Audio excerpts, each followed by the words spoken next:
దీవించండి. సాక్ష్యం చెప్పిన వాళ్ళని ఆశీర్వదించండి. మమ్మల్ని స్థిరపరచండి, బలపరచండి. మీ హస్తాలు అప్పచెప్తున్నారు. ఇప్పుడు మీ లేఖనాల్లోని కడముతూ ఉండగా మీ గొప్ప సహాయం అనుగ్రహించి మీరు మాట్లాడి అందరినీ ఉత్తేజపరిచి మీ కృపా కార్యములు జరిగించుకున్నామని యేసయ్య నామంలో ప్రార్థించి అతి వినయముగా వేడుకొని ఈ వాక్యం ప్రారంభిస్తున్నాను. ఆమేన్. దేవుని స్తోత్రాలు. అందరికీ వందనాలు. దైవ గ్రంథంలో నుండి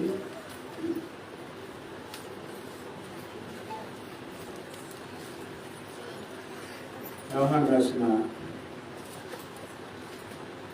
పేతురు రాసిన 2వ పత్రిక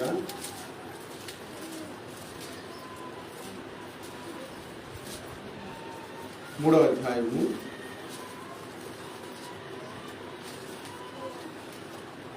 10వ వచనం నుంచి చదువుతూ వాక్యం ధ్యానం చేస్తున్నాము. అయితే ప్రభు దినము దొంగ వచ్చినట్లు వచ్చును. ఆ దినమున ఆకాశములు మహాధ్వనితో గతించిపోవు, పంచభూతములు మిక్కుటమైన వేండ్రముతో లయమైపోవును, భూమియు దాని మీద ఉన్న కృత్యములు కాలిపోవును. ఇవన్నీ ఇట్లు లయమైపోవునవి గనుక ఆకాశములు రవులుకొని లయమైపోవునట్టు, పంచభూతములు మహావేంద్రముతో కరిగిపోనట్టు దేవుని దినపు రాకడ కొరకు కనిపెట్టుచు దానిని ఆశతో అపేక్షించుచు మీరు పరిశుద్ధమైన ప్రవర్తనతోనూ భక్తితోనూ ఎంతో జాగ్రత్త గలవారై ఉండవలేను.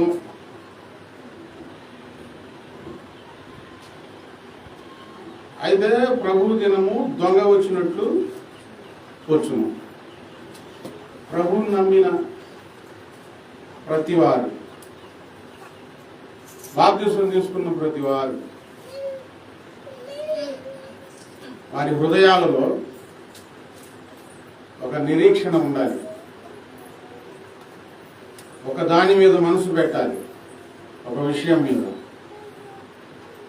ఆ విషయం ఏంటంటే ప్రభు దినం అనేది ఒకటి ఉన్నది. ఆ ప్రభు దినము దొంగ వచ్చినట్లు వచ్చింది. మన క్రైస్తవ జీవితంలో నిరీక్షణ ఇదే. నిరీక్షణ గలవారమై రక్షించబడ్డాం. ఈ నిరీక్షణ అందరికీ ఉండదు. జీవం కలిగిన నిరీక్షణ అంటే ఖచ్చితంగా జరుగుతుంది. ప్రభు దినం ఉన్నది. ఒకసారి ప్రభు వారు వచ్చారు, పాపాల వరకు పరిహారం జరిగించారు, ఆయన ప్రాణం విడిచారు, సమాధిలో ఉండి 3వ రోజు ఆయన తిరిగి మరలా లేచారు, శిష్యులకు కనబడ్డారు, శిష్యులను ఆశీర్వదించి ఆయన పరలోకానికి ఆరోహణమయ్యారు. శిష్యులు చూస్తూ ఉండగా యేసుప్రభు వారు పరలోకానికి వెళ్ళారు. వెళ్తూ చెప్పారు, ఏ రీతిగా వెళ్తున్నాను అదే రీతిగా దేవదూతలు చెప్పారు. ఏ రీతిగా ప్రభు వెళ్ళటం మీరు చూశారో అదే రీతిగా ప్రభు కూడా మరలా వస్తారు. అది ప్రభు దినం. బాప్తిసం తీసుకున్న తర్వాత ప్రభు వస్తారు, నన్ను ఆయనతో కూడా తీసుకువెళ్తారు. ఈ నిరీక్షణ లేకపోతే, ఈ నమ్మకం లేకపోతే, నీకు ఈ విషయం నీకు తెలియకపోతే దేవుని బిడ్డగా నువ్వు మార్చబడలేవు. నిజమైన క్రైస్తవునిగా మార్చబడలేరు. నేను పరిశుద్ధునిగా మారాలి, ఆ తర్వాత ప్రభు వస్తారు, ప్రభు నన్ను తీసుకువెళ్తారు. ఈ సంగతి ప్రభువారు ఆరోహణమైనప్పటి నుండి ప్రకటించబడుతూనే ఉన్నది. ప్రభు దినం ఉన్నది. ఆ ప్రభు దినం దొంగ వచ్చినట్లు చెప్పకుండా ఆయన వస్తారు. ఏ ఘడియో ఎవ్వరికి తెలియదు. ప్రభు వచ్చినప్పుడు మనం పరిశుద్ధంగా ఉంటే ఆయన దగ్గరకు చేర్చబడతాం, ఎత్తబడతాం. 2025 సంవత్సరాల నుంచి ఈ సంగతి చెప్తా ఉంటే అప్పటి నుండి ప్రభువు నమ్మి పరిశుద్ధాత్మ పొందిన వారు ఏ ఘడియో ఏ క్షణమో తెలియదు కనుక తమను తాము శుద్ధి చేసుకొని నిరీక్షణతో మెలకువతో ప్రార్థన చేస్తూ వారి భక్తి జీవితాన్ని గడించారు.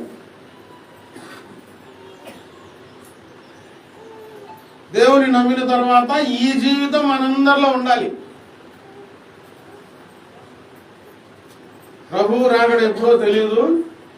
ఆయన వస్తారు.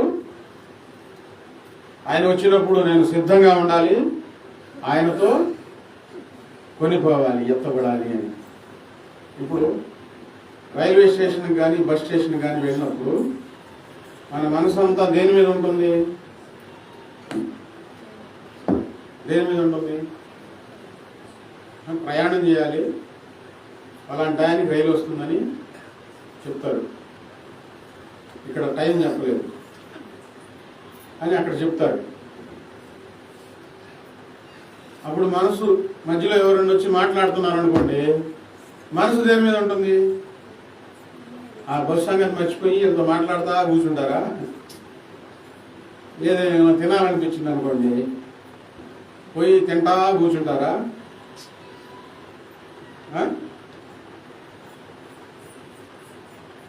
మనసు అంతా దేని మీద ఉంటుంది? వచ్చే వాహనం మీద ఉంటుంది. అమ్మో వస్తుందేమో, వాహనం వస్తుంది, రైలు వస్తుంది, అలాంటి కనిపెట్టుకోండి జాగ్రత్తగా. మనసు అంతా ఆ ధ్యాస అంతా దాని మీద పెట్టి గమనిస్తూ ఉంటారు. రైలు వచ్చింది, బస్సు వచ్చింది అనుకోండి, ఇక మాటలు తిండి కార్యక్రమాలన్నీ తర్వాత సంగతి, ముందు ఎక్కి కూర్చోవాలి. నేను చెప్తుంది ఏంటంటే, ప్రభు నమ్మిన తర్వాత నీ జీవితంలో ఈ నిరీక్షణ లేకపోతే నీ విశ్వాస జీవితం వ్యర్థమైపోతుంది. ఎన్ని సాక్ష్యాలు చెప్పినా కూడా ఉపయోగం ఉండదు. ఈ సాక్ష్యాల కిందంటే ప్రభు మేలు చేస్తున్నారు, మనం సాక్ష్యం చెబుతున్నాం. మరి నిరీక్షణ లేకపోతే సాక్ష్యం చెప్పి ఉపయోగం ఉండదు, దేవుని మేలుడు అనుభవించి ఉపయోగం ఉండదు. ఇప్పుడు మనసంతా ఎలా ఉండాలి? ప్రభు వారు వస్తారు, ఏ ఘడియో ఏ క్షణమో తెలియదు. కాబట్టి ఈ మనసంతా ఆతురతతో ఎదురు చూస్తూ ఉండాలి. దేవుని దినపు రాకడ కొరకు కనిపెట్టుకొని ఉండాలి. దేవుని దినపు రాకడ కొరకు కనిపెట్టుకున్న వారి బిహేవియర్, ప్రవర్తన, ఆలోచన, జీవితం ప్రత్యేకంగా ఉంటుంది. అంతే. వ్యర్థమైన వాటిని అనుసరించరు.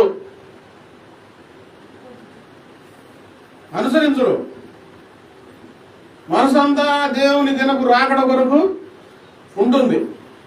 ఎందుకు కనిపెట్టుకోవాలంటే పేతురు గారు అక్కడ చెప్పారు. యేసు ప్రభు వారు తన శిష్యులకు పరలోకపు పాఠాలు నేర్పించారు, మర్మాలు తెలియజేశారు. వాళ్ళు ఆయన ద్వారా రక్షించబడిన విశ్వాసులకు ఆయన పాఠాలు నేర్పిస్తూ చెప్పిన మాటలు ఇవి. మంచి విశ్వాస జీవితం ఎలా ఉండాలి, విశ్వాస జీవితంలో మంచిగా మనం ఎలా ఉండాలి అని నేర్పిస్తూ చెప్పారు. ఏం చెప్పారు? ఆ దినమున ఆకాశములు మహాధ్వనితో గతించిపోవును. ఏ విషయాలు చెబుతున్నారంటే ఆకాశం కాలిపోయిద్దని చెబుతున్నారు. ఆ దినం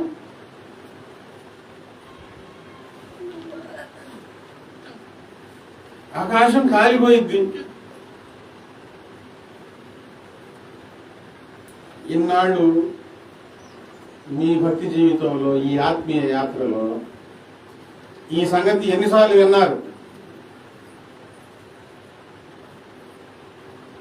రోజుకు ఒక్కసారి అయినా పడుకున్నప్పుడైనా ఆకాశాన్ని చూస్తాం. ఎన్నిసార్లు విన్నారు? దేవుల్లో. అసలు మాకు తెలియదంటే మీరు బైబిల్ చదవట్ల, వాక్యం సరిగ్గా వినట్ల, మనసు లేదు. మనం చూసే ఆకాశం కాలిపోయింది, నిప్పు పెడతాడు దేవుడు.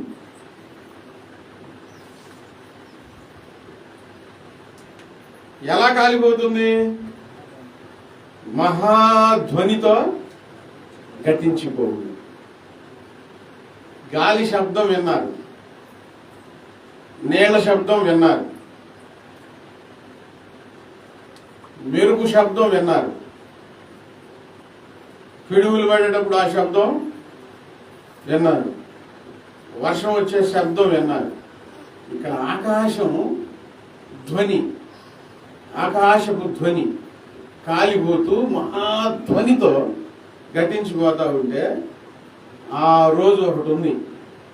అది ఆ కాలంలో బతికున్న వారు చూస్తారు. ఒకవేళ ప్రభు చిత్తమైతే ఆ దినం ఎప్పుడో తెలియదు కనుక, ఒకవేళ రేపే జరిగింది అనుకోండి, ఆకాశం ధ్వనించడం వింటాం. ఆకాశంలో నుంచి పెద్ద ధ్వని వస్తుంది, అది వింటారు. మహాధ్వనితో గతించిపోవును. పంచభూతములు మిక్కుటమైన వేంద్రముతో లయమైపోవును. పంచభూతాలు అంటే ఏమిటి? భూమి, ఆకాశము, గాలి, నీరు, నిప్పు. వీటిని బైబిల్ గ్రంథంలో పంచభూతాలు అని రాయించి ఉంచారు. పంచము అంటే 5. ఎన్ని? 5. ఈ పంచభూతాలు, భూతాలు అని ఎందుకు రాశారు? భూతము అంటే చెప్పండి ఏంటి? భూతము అంటే ఏంటి?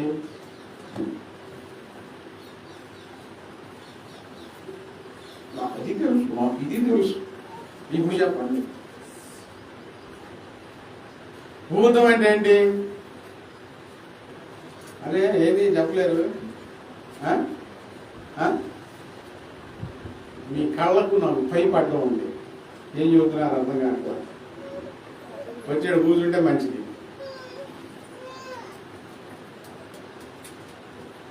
అమ్మో భూతం అని ఎప్పుడు అంటారు? భూతం అంటే దయ్యం అని ఒక అవగాహన. భూతము అంటే ప్రభు గారు కూడా చెప్పారు, భూతమునకు మీరు అనుకున్నట్లుగా ఎముకలు మాంసము ఉండవు అని ప్రభు గారు చెప్పారు. ఇక్కడ పంచభూతాలని భూమి, ఆకాశము, గాలి, నీరు, నిప్పుకి పంచభూతాలని పేరు పెట్టారు. అంటే ఇప్పుడు ఈ దయ్యాల భూతము అంటే ఒక శక్తి. చెప్పండి ఏంటి? ఒక శక్తి. యేసు ప్రభు వారు చెప్పిన భూతమేమో దుష్ట శక్తి, చెడ్డ శక్తి. ఈ భూతాలేంటి? మనకు ఉపయోగకరమైన శక్తులు. దేవుడు మన కొరకు, మానవాళి కొరకు చేసిన ఈ పంచభూతాలు మానవాళి కొరకు దేవుడు చేసిన శక్తులు. ఆకాశం ఒక శక్తే కాదా? భూమి ఎంత పెద్దది, ఆకాశం ఎంత పెద్దది, గాలి ప్రభావం ఎంత పెద్దది, నీటి ప్రభావం ఎంత పెద్దది, నిప్పు ప్రభావం ఎంత పెద్దది. అందుకని వాటికి పంచభూతాలు అని పేరు పెట్టారు. ఈ పంచభూతాలు అని పేరు పెడతానికి కారణం, హెబ్రూ భాషలో, ఇంగ్లీష్లో దేవుడు ఏం రాయించాడో కానీ వీటికి పేరు పెడతానికి కారణం ఏంటంటే, ఈ బైబిల్ గ్రంథాన్ని బ్రాహ్మణులు తర్జుమా చేశారు. వాళ్ళు వీటిని గొప్ప శక్తులు కదా, పెద్దవి కదా, అందుకని శక్తులను పిలుచుకున్నారు. ఆ బ్రాహ్మణులు ఆయన తర్జుమా చేసేటప్పుడు ఆయన అవగాహన బట్టి పంచభూతములు అని ఇక్కడ రాశారు. మిక్కుటమైన వేంద్రముతో ఇవి లయమైపోతాయి. భూతము అంటే చెడ్డ శక్తి అయితే, ఈ పంచభూతాలు మంచి శక్తులు మానవుల కొరకు. ఈ మంచి శక్తులు అనే దేవుడి కోపం వచ్చినప్పుడు చెడ్డ శక్తులుగా కూడా మారుస్తాడు. ఇప్పుడు బ్యాక్టీరియా ఉంది, మంచి బ్యాక్టీరియా ఉంటుంది, చెడ్డ బ్యాక్టీరియా కూడా ఉంటుంది. రెండింటి పేరు ఒకటే, బ్యాక్టీరియా పేరు ఒకటే, మంచి బ్యాక్టీరియా, చెడ్డ బ్యాక్టీరియా. అది ఈ పంచభూతాలు. ఇప్పుడు వీటి గురించి వివరణ ఇంత ఎందుకు ఇచ్చానంటే, వీటిలో కొన్ని మీరు కొంతమందికి సమాధానం చెప్పుకోవాల్సిన అవసరం వస్తుంది. ఊరకనే ఏం మాట్లాడలేదు, మీరు బైబిల్ పాఠాలు బాగా నేర్చుకోవాలి. ఎంత నేర్చుకోవాలంటే, ఎటువంటి ప్రశ్న అడిగినా ఎదుటి వారి నోరు మూయబడే సమాధానం చెప్పగలిగే స్థితికి మీరు రావాలి. అది ఈ పంచభూతములు మిక్కుటమైన వేండ్రముతో లయమైపోవును. దేవుడు ఈ భూమి ఆకాశము తీసివేయబోతున్నాడు. ఎలా తీసివేయబోతున్నాడంటే, నిప్పు పెట్టి తగలబెట్టి తీసివేయబోతున్నాడు, కాల్చివేయబోతున్నాడు. ఈ పంచభూతములను ప్రధానమైనవి భూమి, ఆకాశం. ఈ భూమి ఆకాశం లేకపోతే ఇక గాలి, నీరు, నిప్పు ఇంకెక్కడ ఉంటాయి? ఉండవు. తీసివేయబోతున్నాడు, కాల్చివేయబోతున్నాడు. దేవుని దినము ఉన్నదని నీవు బాగా గుర్తుపెట్టుకోవాలి ప్రతిరోజు. ఏ ఘడియో ఏ క్షణమో తెలియదు. భూమి ఆకాశములు రగులుకొని మిక్కుటమైన వేండ్రముతో కాలిపోబోతున్నాయని నీ మనసులో బాగా ముద్ర వేయబడాలి. ఇవి ఉండవు, గతించిపోతాయి. సరే, బైబిల్ గ్రంథంలో మాట అలా పెడితే శాస్త్రవేత్తలు కూడా చెప్తా ఉన్నారు. ఎన్టీవీ, TV5, TV9, ఏ టీవీలోనైనా సూర్యుడు భూమి దగ్గరగా వస్తున్నాడు, ముందు ముందు అగ్ని ప్రళయం రాబోతుంది అని వాడు టీవీలో చెప్తా ఉన్నారు. నిజంగా కావాలంటే ఆ వార్తల్లో వినండి. వాళ్ళు బైబిల్లో మాటలు చెప్పట్లా. శాస్త్రవేత్తలు పరిశోధనలు చేసి ఏదో ఒక రోజు భయంకరమైన ప్రళయాగ్ని జరిగి ఈ పంచభూతాలు అంటే ఈ సృష్టి అంతా కాలిపోయిద్ది, ఈ భూగ్రహం ఉండదు, అందుకని ఇంకో గ్రహం కనుక్కుంటున్నారు. అక్కడ తీసుకెళ్లి మనుషుల్ని పెట్టి అక్కడ ఉంచుదామని. దేవుడు ఏం చేస్తున్నాడంటే, అసలు అంతరిక్షాన్ని లేకుండా ఈ భూమిని ఆకాశాన్ని తగలబెట్టి తీసివేయబోతా ఉన్నాడు. రెండు విషయాలు ఈరోజు దేవుని దినపు రాకడా నీవు మనసు పెట్టి ఉండాలి. ఈ భూమి ఆకాశాలు తగలబడి మిక్కుటమైన వేండ్రముతో తీసివేయబడబోతూ ఉన్నాయి. ఉండవు, కంటికి కనిపించే సృష్టి ఉండదు. ఈ సృష్టికి ఆరంభం అనేది ప్రారంభమైంది ఒకరోజు, అంతం అనేది కూడా రాబోతూ ఉన్నది. ఒక్క మాటలో ఎందుకు అలా జరగబోతుందంటే, మనుషుల చెడుతనాన్ని బట్టి దేవుడు ఈ భూమిని, ఈ సృష్టిని తీసివేసి నూతన సృష్టి ఆయన సిద్ధం చేసి ఉంచాడు. నూతన ఆకాశము, నూతన భూమి. అందులో చెడుతనాన్ని విడిచిపెట్టి మారు మనసు పొంది బాప్తిస్మం తీసుకొని ప్రభు శరీరంలో, ప్రభు రక్తంలో పాలిభాగమైన వారిని మాత్రమే దేవుడు తీసుకొని వెళ్ళి అక్కడ ఉంచుతాడండి. నూతన భూమి, ఆ నూతన ఆకాశంలో క్రైస్తవులైన వారు, దేవుని పిల్లలైన వారు ఇప్పుడు మనసు పెట్టవలసిన సంగతులు ప్రధానమైనవి ఏంటంటే, దేవుని దినం ఒకటి ఉన్నది. ఆ దేవుని దినమున ఆకాశము రగులుకొని మిక్కుటమైన వేండ్రముతో మిక్కుటమైన వేండ్రం అంటే ఏది వేసినా కరిగిపోయింది, ఏది వేసినా కాలిపోయింది అనమాట, ఉండదు, తీసిపోయిపోతా ఉన్నాడు అనమాట. ఈ రెండు విషయాలు మనసును పెట్టుకొని ప్రతిరోజు ఏం చేయాలని రాయబడి ఉంది.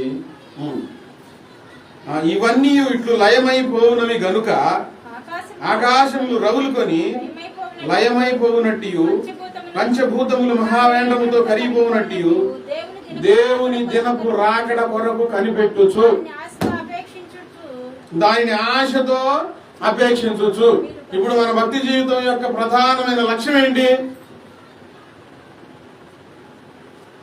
ప్రధానమైన లక్ష్యం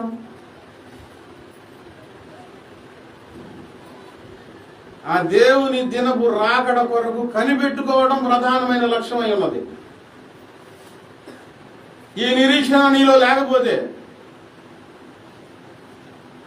ఎంత చేసినా ఉపయోగం లేదు. దేవుని దినపు రాకడ కొరకు కనిపెట్టుకొని ఆశతో అపేక్షించాలంట. రావాలి, ప్రభు దినము రావాలి. ఎందుకు రావాలి? ఈ మర్త్యమైన ఈ దేహం మార్చబడి అమర్త్యమునకు మార్చబడి, క్షయమైన ఈ దేహం అక్షయతకు మార్చబడి, ఈ పాడైపోయే ఈ దేహం పాడుగాని రూపమునకు మార్చబడి, మహిమలో ఉన్న ప్రభువులోనికి మార్చబడి, మహిమతో, దేవుని మహిమ ఎంత, దేవుని తేజస్సు ఎంతటిది అది తెలుసుకున్న వారు ఏమంటారంటే, భక్తి జీవితంలో తెలుసుకున్నవారు, రుచి చూసిన వారు ఈ దేహం కాదు ఆ దేహంలోనికి మార్చబడాలి. ఈ మహిమ కాదు, దేవుని మహిమలోనికి మార్చబడాలి. ఆశతో అపేక్షించు. ఈ జీవితం కాదు ఆ జీవితంలోనికి వెళ్ళాలి. ఆకలి లేదు, దప్పిక లేదు, కన్నీళ్లు ఉండవు, కష్టం ఉండవు, దురాశలు అనేవి ఏమి ఉండవు. పాపం లేని జీవితం ఆ రోజు జరిగేది మార్చబడుతున్నప్పుడు. ఈ ఆలోచన కలిగిన వారు ఏం చేస్తారంటే ఆశతో అపేక్షిస్తారు. ఎప్పుడయ్యా నీరాకడా, ఎప్పుడయ్యా నీరాకడా, యేసయ్యా ఓ యేసయ్యా, యేసయ్యా ఓ యేసయ్యా, ఎప్పుడయ్యా నీరాకడా, ఎప్పుడయ్యా నీరాకడా. లోకులు నన్ను హింసించుచున్నారు, లోకము నన్ను ద్వేషించుచున్నది, లోకులు నన్ను హింసించుచున్నారు, లోకము నన్ను ద్వేషించుచున్నది, లోకములో నుండి నన్ను తీసుకెళ్ళే ఎప్పుడయ్యా, యేసయ్యా ఓ యేసయ్యా, ఎప్పుడయ్యా నీరాకడా, ఎప్పుడయ్యా నీరాకడా. ఇప్పుడు బాగా పేదరికంలో ఉన్నాం అనుకోండి,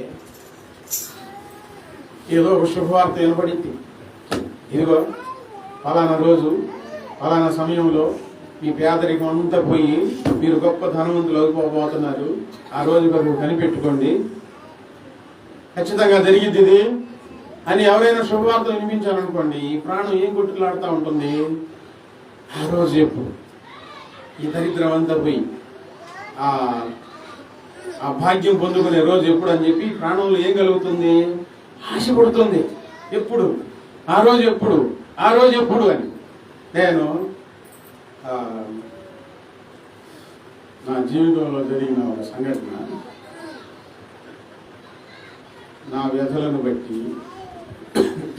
ఈ పరిస్థితి మారిపోయింది, కొంచెం ధనం వస్తే బాగుండు అనుకొని ఒకరి మీద మనసు పెట్టాను. బాగా స్నేహంగానే ఉంటున్నాను, నమ్మకం కలిగింది నాకు కూడా, నాకు ఖచ్చితంగా వీళ్ళు సహాయం చేస్తారు అని. వారు ఉన్న స్నేహాన్ని బట్టి ఏమనిపించిందంటే ఈ పేదరికం పోయింది, తను నాకు ఖచ్చితంగా సహాయం చేస్తారని చెప్పి ఆశతో ఎదురు చూస్తా ఉన్నాను. తన చేతికి ధనం వచ్చింది, నాకు తెలియలేదు. నేను అనుకుంటున్నాను తను నాకు ఖచ్చితంగా సహాయం చేస్తాడు, ఆ రోజు నుంచి నేను ఖచ్చితంగా ఒక స్థితికి వెళ్తాను అనుకుంటా ఉన్నాను. ఒకరోజు ఎందుకో అలా వెళ్ళి కలిసిన తర్వాత తన పరిస్థితులన్నీ మారిపోయి ఉన్నాయి, అన్నీ మారిపోయి ఉన్నాయి. ప్రభువుని స్తుతించాను. ఇంత భాగ్యం ఎలా కలిగిందంటే అలా చేశాను, ఇలా ధనం వచ్చింది, ఖర్చు పెట్టాను. లోపల నా కళ్ళ నీళ్ళు వచ్చింది. ప్రార్థన చేశాను, ప్రభువుని స్తుతించాను, వచ్చేసేసేసాను. నేను ఆశపడ్డానే, నాకు ఒక మాట మాత్రం చేయలేదు. నాకు కొంచెం సహాయం చేస్తే నేను దెబ్బతిలుకునేవాడిని, ఇలా ఎందుకు చేయలేదు? చాలా బాధపడి, కొన్ని రోజులు బాధపడి ఆ మనసు తీసేసేసుకున్నాను. ఎవరైనా మనుషులేగా అని ఏం చెప్తున్నానంటే, ఇప్పుడు నేను ఊరకనే ఏం చెప్పట్లేదు. ఆశపడ్డా, ఆశతో ఎదురు చూశా, కానీ నిరాశ మిగిలింది. దేవుని దినం అలా జరిగేది కాదండి, మిమ్మల్ని నిరాశ పెట్టేది కాదు.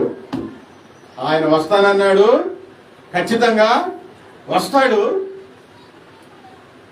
ఈ దౌర్భాగ్యమంతా తీసివేస్తాడు.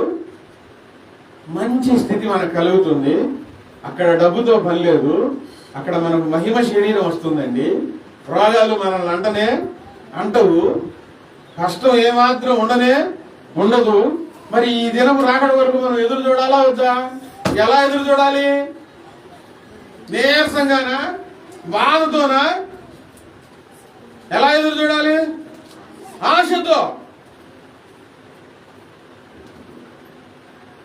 ఆశతో దేవుని దినపు రాకడ కొరకు కనిపెట్టచ్చు.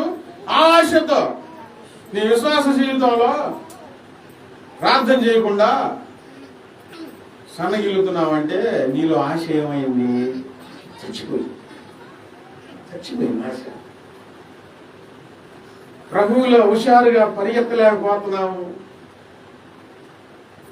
దేవుని పనులన్నీ చేయలేకపోతున్నావు అంటే నీలో ఆశ ఏమైంది? సన్నగిల్లిపోయింది.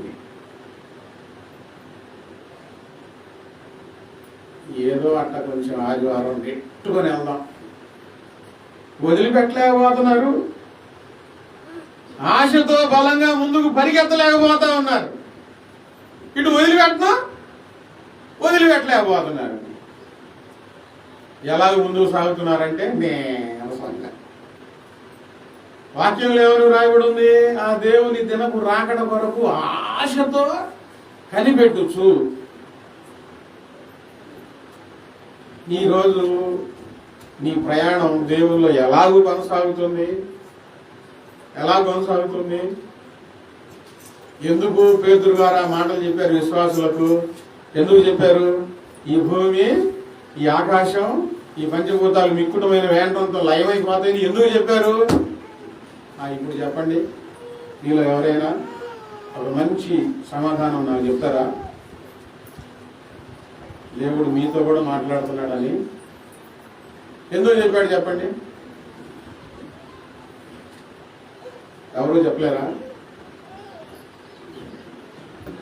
మనం భక్తి చేస్తున్నది జాగ్రత్త వినండి. దేవుని దగ్గరికి వచ్చి భక్తి చేస్తున్నది సుఖభోగాలు అనుభవించి ప్రశాంతంగా నిద్రపోవడానికి కాదు.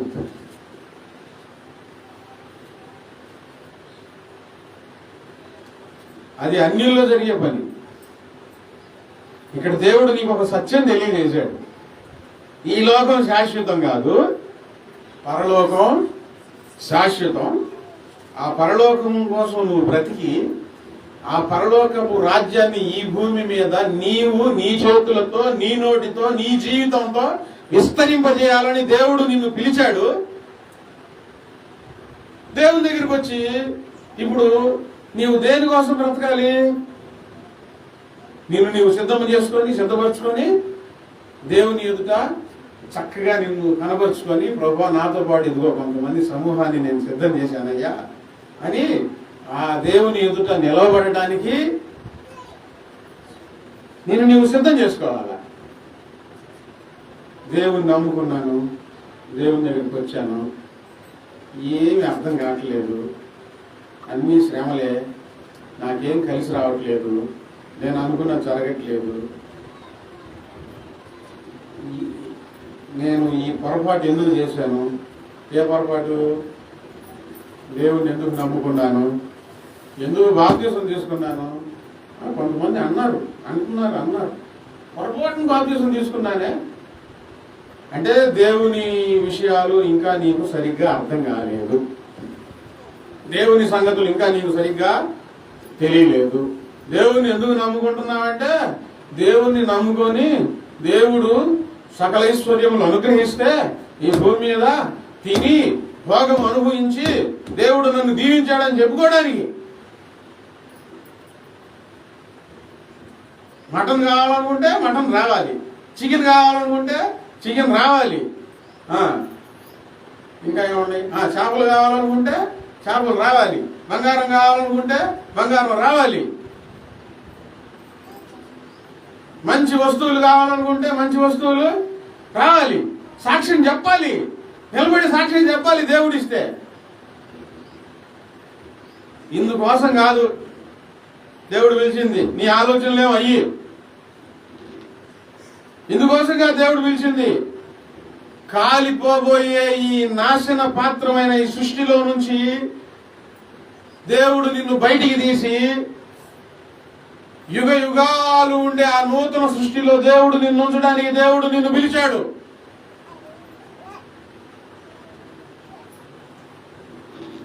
ఇది దేవుని సంగతి. ఆయన వస్తాడు ఖచ్చితంగా, నమ్మిన వారిని ఆయన తీసుకొని వెళ్తాడు, ఆ నూతన సృష్టిలో ఉంచుతాడు. అక్కడ భాగ్యం, అక్కడ నెమ్మది, అక్కడ సంతోషం, అక్కడ ఆనందం. నువ్వు అనుకున్న జరగకపోతే దేవుడు మంచోడు కాదు. నువ్వు అనుకున్న జరిగితే నా ప్రార్థన దేవుడు ఆలకించాడు, నేను సాక్ష్యం చెబుతున్నాను. ఈ సాక్ష్యాలు మూట కట్టి నిన్ను ఎత్తి మీద పెట్ట.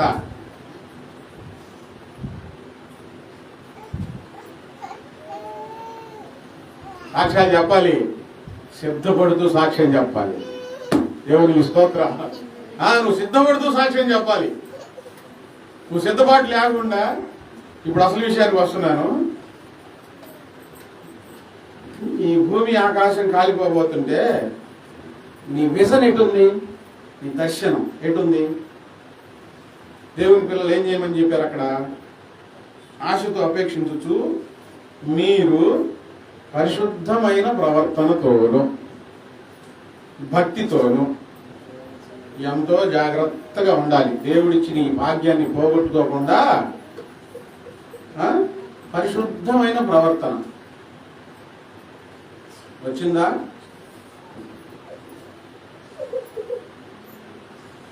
కోపం మానుకున్నారా? పిచ్చి పిచ్చి ఆలోచనలు మానుకున్నారా? ఆలోచనలు మానుకుంటే పరిశుద్ధమైన ప్రవర్తన వస్తుంది. తిట్లు మానుకున్నారా? బూతులు మానుకున్నారా? మాయమాటలు మానుకున్నారా? అబద్ధాలు మానుకున్నారా? దేవుని సహనం, దేవుని ప్రేమ, దేవుని క్షమ, దేవుని శాంతి, సమాధానాలు, దేవుని సంతోషం ఇవన్నీ నీలోనికి వచ్చాయా? సిద్ధపాటు అంటే ఇదే. వీటిని తీసేసి వాటిని పెట్టుకోవాలి. పనికిరాని అన్ని తీసేసి దేవుని సంగతులన్నీ జీవితంలో, మనసులో, హృదయంలో నింపుకోవాలి. పరిశుద్ధమైన ప్రవర్తన. ప్రార్థనకు వచ్చి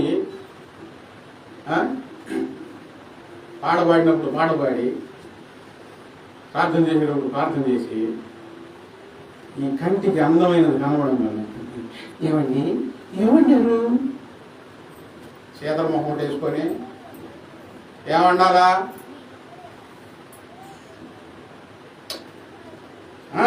ఏమండి, అపార్థం చేసుకోవద్దు. దేవుని దగ్గర నిలవబడే మాటలు చెబుతా ఉన్నాను. పాపం లోపల నుండి నిన్ను గలిబిలి చేసేస్తుంది. టిఫిన్ చేసావా, నాకు పెట్టవా? ఇది పరిశుద్ధమైన ప్రవర్తన? మీరు చెప్పండి. సరే, నాకు కూడా పెడతావా కొంచెం? ఏది నీకు పేడ పెట్టి పేడ తెప్పి మీద పెట్టి కూర్చోబెట్టి పెట్టాలి నీకు. స్త్రీలైనా పురుషులైనా, పురుషులను చూడంగానే ఈ ఆడవాళ్ళు గలిబిలి మొదలైద్ది. దీని గురించి, ఈ నవ్వు గురించి వాక్యంలో ఏమని రాశారంటే, ప్రతివాడు తన పొరుగు వారి భార్య ఎడల సకిలించే గుర్రముల వంటి వారై ఉన్నారు. పొరుగువాని ఆడవాళ్ళ పట్ల మగవాళ్ళ పట్ల సకిలింపులు ఉండకూడదు.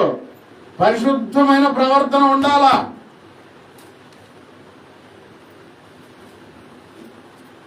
వచ్చిందా నీలోనికి?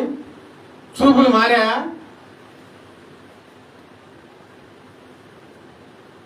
ఈలోపు దేవుని దినపు రాకడ వచ్చి మహావేంద్రం రగిలిపోయినప్పుడు, అమ్మ వాయో అమ్మ నన్ను కాపాడనంటే అప్పుడు కాపాడేవాళ్ళు ఎవరుండరు. పాప గుణాన్ని చంపేయాలి. నీలో పరిశుద్ధమైన ప్రవర్తన రగులుకోవాలి. మనల్ని తాకితే అవతల వాళ్ళు పరిశుద్ధపరచబడాలండి. హల్లెలూయా. పరిశుద్ధపరచబడాలా. ఆడవాళ్ళని చూడంగానే నీ మనసు ఆగిపోతుంటే నువ్వేం దేవుని పెట్టగా మారావు? మగవాళ్ళని చూడంగానే నీ నోరు ఆగిపోతుంటే, నీ ఈ శరీరాన్ని అదుపులో చేసుకోలేక నువ్వు ఉంటే నువ్వేం దేవుని పెట్టగా మారావు? కంట్రోల్, సెల్ఫ్ కంట్రోల్, ఇంద్రియ నిగ్రహ శక్తి సంపాదించుకోవాలి. బాగా సంపాదించుకోవాలి. అట్లా ఉండకూడదు, అట్లా ఉండకూడదు. ఏంది అట్లా ఉండాలి మాకు తెలుసులే అంటే ఏమండి? మనం బ్రతికినంతకాలం ఒక ఆధిపత్యం అనేది మన మీద ఉండాలి.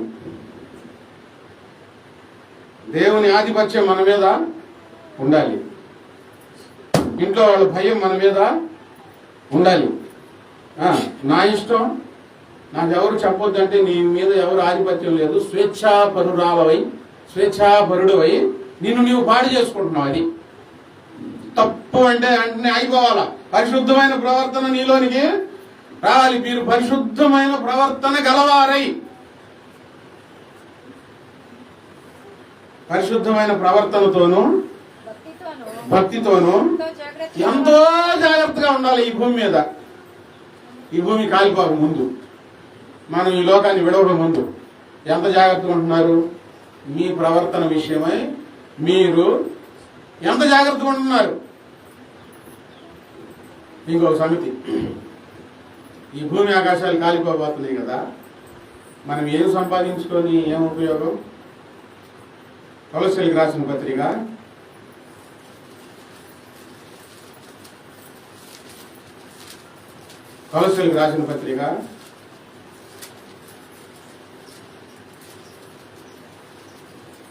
3వ అధ్యాయము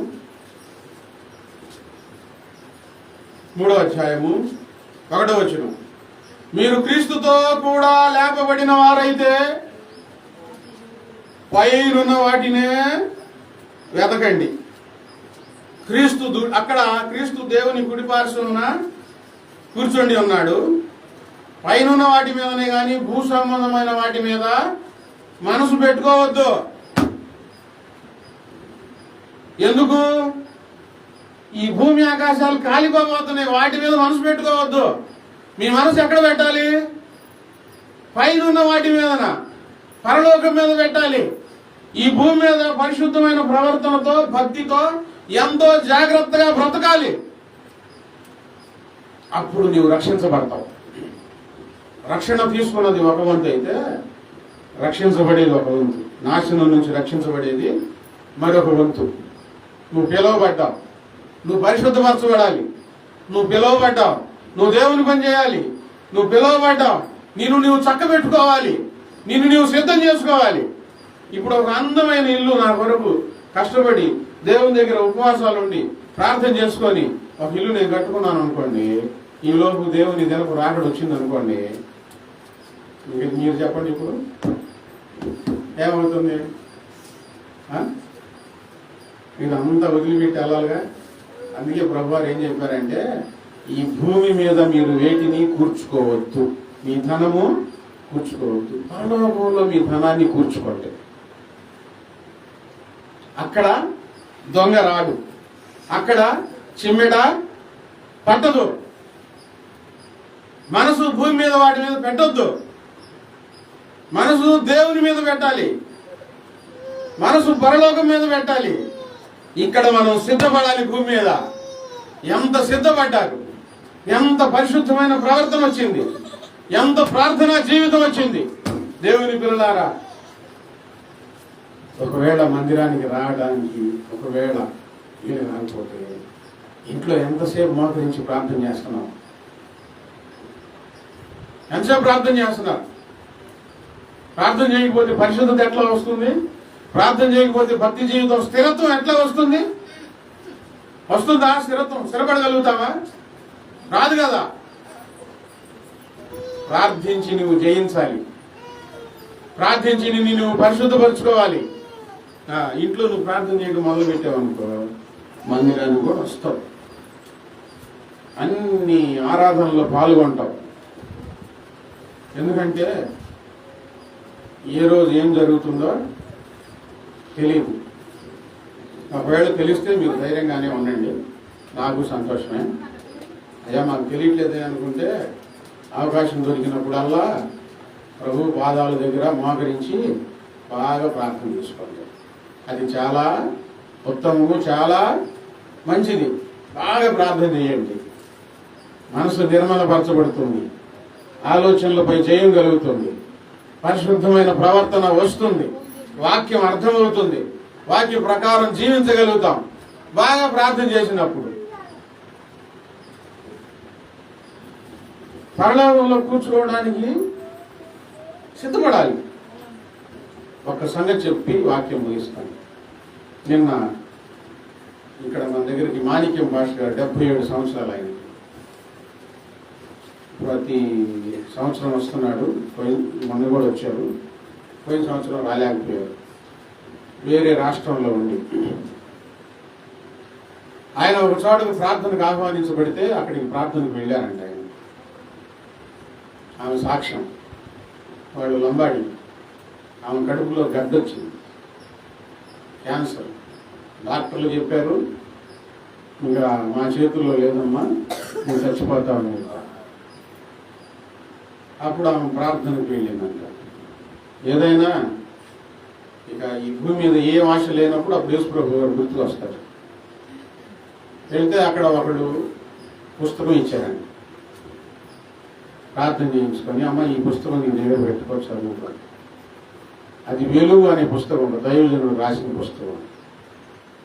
ఆమెకి చదవటం రాదు, ప్రార్థన చేయటం రాదు. ఆమె తన ఇంటికి వెళ్ళి మంచం మీద పెట్టుకొని, పొట్టలో క్యాన్సర్ ఉంది కదా, పొట్ట మీద ఆ పుస్తకం పెట్టుకొని, ప్రభువా నువ్వు వెలుగు అంట కదా, నువ్వు అన్నీ బాగు చేస్తావంట కదా, నువ్వు శక్తివంతుడు అంట కదా, ఇట్లా అనుకుంటుందంట. వెంటనే ఆమె కడుపులోనికి వెలుగు వచ్చేసేసి క్యాన్సర్ లేకుండా చేసేది క్షణమే. ఈమె హైదరాబాద్ వెళ్ళింది, రిపోర్ట్లన్నీ పెట్టుకొని. డాక్టర్లు చూసి ఆశ్చర్యపోయారంట. ఎవరు ఆపరేషన్ చేశారు, ఏ మందులు ఆడామంటే నేనే మందులు వాడలేదు, పాస్ గారికి పుస్తకం ఇస్తే ఈ పుస్తకం తీసుకెళ్ళి పొట్ట మీద పెట్టుకొని ఇట్లా అనుకుంటా ఉన్నాను, నా పొట్టలోనికి వెలుగు వచ్చిందయ్యా, క్యాన్సర్ మొత్తం పోయిందయ్యా. కొండపాడులో ప్రార్థన పెట్టేగాడ ఇంటామా, కడుపులో ఒక రకమైన గ్యాస్ ఎంత తింటా ఉంటుంది. అరగట్లేదయ్యా, ఎంత తిన్నా సాలట్లేదయ్యా అంటా ఉంది. మొన్న ఈ మధ్య సాక్ష్యం చెబుతుంది, నా పొట్టలో ఏసయ్య వచ్చాడయ్యా, హాయిగా ఉంది, ఇప్పుడు అన్నం అరుగుతుంది, కొంచెమే అన్నం తింటున్నాను, అన్నం అరుగుతుంది, బాగుందయ్యా, ఏసయ్య నన్ను తాకాడయ్యా అని చెప్తా ఉంది. ఆమె సాక్ష్యం చెప్పిన ఆమె తన ఇంటికి వచ్చేసేసి ఆమెకున్న ఇల్లు, ఆమెకున్న స్థలం మొత్తానికి దేవునికి అప్పచెప్పేసేసి తగ్గిన తర్వాత ఏం చేస్తారు మనోళ్ళు? ఎవరన్నా కానీ ఎంతో కొంత కానికిచ్చి వెళ్ళిపోతారు. అక్కడ పాక వేసినప్పుడు మొట్టమొదట ఊళ్ళో ఒకళ్ళు మా చేత ప్రార్థన చేయించుకున్నారు. ఆమెకి దయ్యం పట్టింది, సన్నగా ఉండేది. వేరే వేరే చోట తిప్పారు, వాళ్ళు వాళ్ళగా ఇక్కడికి వచ్చారు.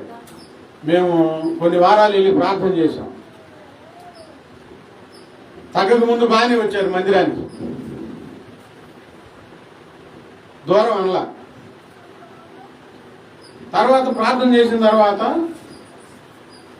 కొంచెం అన్నం తింట మొదలు పెట్టింది. ఇక మందిరానికి రండి అని అన్నాం. ఒకరోజు 1000 రూపాయలు ఇచ్చి మందిరం మీద పట్టా కొనుక్కో అని చెప్పారు. ఇక అంతే, ఇక మందిరానికి రాల. సంవత్సరం తర్వాత ఇక్కడ కాలువ గట్ట బట్టలు వదలడానికి వచ్చి కనబడింది, గండుగా తయారైంది. వాళ్ళమ్మ అటుంటే, ఈ అమ్మాయి నువ్వు ప్రార్థన చేసింది, పెళ్ళయింది, పిల్లలు కూడా పుట్టింది. తగ్గిన తర్వాత ఎంతో కొంత ఇచ్చేసేసి ఇక ఏసైని వదిలించుకున్నారు. ఇంకొద్దు మనకి, మన కులం కాదని. తగ్గిందాకే ఏసయ్యా. ఆమె ఏం చేసింది? తగ్గినామా ఆ లంబాడి ఆమె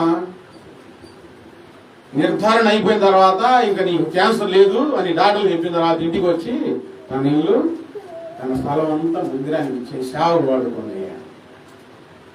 ఎవరు చెప్పారు ఆమెకి? ఎవరు చెప్పల. అక్కడికి ఈ మాణిక్యం పాస్టర్ గారు ప్రార్థనకు ఆహ్వానించబడి అక్కడికి వెళ్ళి వాక్యం చెప్తా ఉంటే, ఈయన తెలుగులో వాక్యం చెప్తా ఉంటే ఆ స్థలంలో దేవుడు కార్యం జరిగించి ఈయన వాక్యం మాట్లాడుతూ ఉంటే వాళ్ళ భాషలో వాక్యం వినబడతా ఉందంటండి. ఆయనకి వాళ్ళ భాషలో వాక్యం వినబడతా ఉందంట. ఈయనకు తెలియట్లా, ఈయన తెలుగులో చెప్తా ఉన్నాడు. వాళ్ళ లంబాడి భాషలో వాక్యం వినబడతా ఉంటే ఈ భాష గారికి మా భాష కూడా వచ్చా, ఎక్కడ నేర్చుకున్నాడని చెప్పి వాళ్ళు ఆశ్చర్యపడి వింటా ఉన్నారంటండి. దేవుడు అంత కార్యం ఎందుకు జరిగించాడంటే, ఈమె మారుమనసు పొంది తన కొన్నదంతా దేవునికి అప్పచెప్తే ఆ స్థలంలోనికి దేవుడు దిగి వచ్చి ఈయన నోరిని తాగితే అక్కడ కొంతమంది మారుమనసు పొందారు. అద్భుతం జరిగింది. మొన్న మీటింగుల్లో వర్షం కురిసేటప్పుడు ఆయన మధ్యాహ్నం కూడా వాక్యం చెప్పాడు.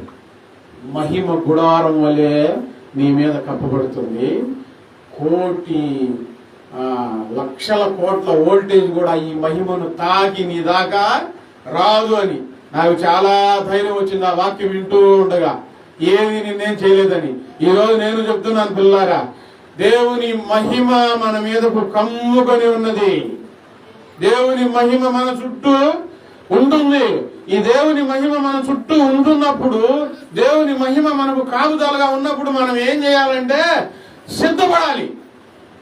ఆ మహిమను పొందుకొని, ఆ పరిశుద్ధతను పొందుకొని దేవుని కోసం మనం సిద్ధపడాలి. మనల్ని మనం దేవునికి అప్పచెప్పుకోవాలి. ఇక ఆమె చేసిన పని గురించి నేను చెప్పలే. మళ్ళీ పాష గారు ఇట్లా చెబుతున్నాడు, అయ్యి అడుగుతున్నాడు. ఆ నిర్ణయం ఉండాలండి. ఆమె ఎక్కడ దాచిపెట్టుకుంది చెప్పండి? ఎక్కడ దాచిపెట్టుకుందామా? పరలోకంలో దాచిపెట్టుకుని తన ఆస్తిని అంతా ఖచ్చితంగా రెట్టింపు చేసి దేవుడు 100 అంతలుగా దేవుడు అక్కడ ఇస్తాడు. మరలా చనిపోయింది. అది ఎవరికి చెందిందో తెలియదు, కానీ దేవునికి అప్పచెప్పింది. ఎందుకు? ఈ లోకం శాశ్వతమైనది కాదు. యేసుప్రభు వారు బ్రతికున్న రోజుల్లో ఒక యవనస్తుడు పరిగెత్తుకుంటా వచ్చి, ప్రభువా నేను పరలోకం వెళ్ళాలని అన్నాడు.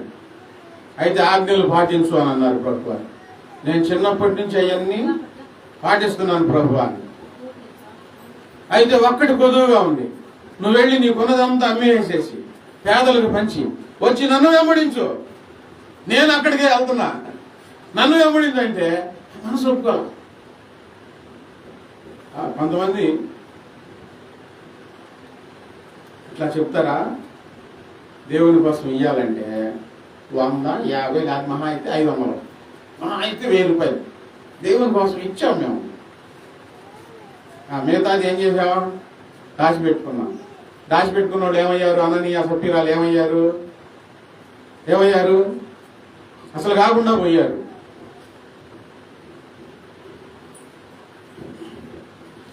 దేవుడు మనకి ఇచ్చిన ఈ భాగ్యాన్ని ఈరోజు సరే ఇచ్చే సంగతి తర్వాత అది నేను గట్టిగా నేనేం చెప్పట్లేదు. అలాంటి మనసు ఉంటే మీరు ధన్యులు అవుతారు. మీకు పరలోకంలో గొప్ప భాగ్యం కలుగుతుంది. పరిశుద్ధమైన జీవితం, భక్తి కలిగిన జీవితం, ఎంతో జాగ్రత్తగా, సుఖభోగాల మీద వద్దు. నేను అలాగుండాలి, ఆ స్థాయికి వెళ్ళాలి, ఈ స్థాయికి వెళ్ళాలి, అది వద్దు. ఒకవేళ దేవుడు నిన్ను ఉంచాలనుకుంటే ఎవ్వరు ఆపలేరు. దేవుడు నిన్ను తీసుకుని ఒక మంచి స్థితిలో ఆయన ఉంచుతాడు. ఎవరు ఆపలేరు. నీవుగా దేవునికి అప్పచెప్పుకొని ఈరోజు నీలో ఒక నిరీక్షణ, నా ప్రభు వస్తాడు, నన్ను తీసుకువెళ్తాడు. ఆయన వచ్చినప్పుడు నాలో డాగు, మచ్చ, అపవిత్రత ఏది నాలో కనబడకూడదు. మరి దీనికోసం ఎంత సాధన చేయాలి, ఎంత సాధన చేయాలి? నా హృదయం బాగుందా? నా చూపులు బాగున్నాయా? నా తలంపులు బాగున్నాయా? నేను చేసే పని మంచిదేనా? ఎంత నిన్ను నీవు పరీక్షించుకొని దేవునికి అప్పచెప్పుకోవాలి. ఎంత దేవుని కోసం ఆశతో కనిపెట్టాలండి. ఆ దేవుని దినపు రాకడ కొరకు మోకరించండి, ప్రార్థన చేసుకోండి. ఉన్న వాక్యాన్ని బట్టి ప్రార్థన చేసుకోండి.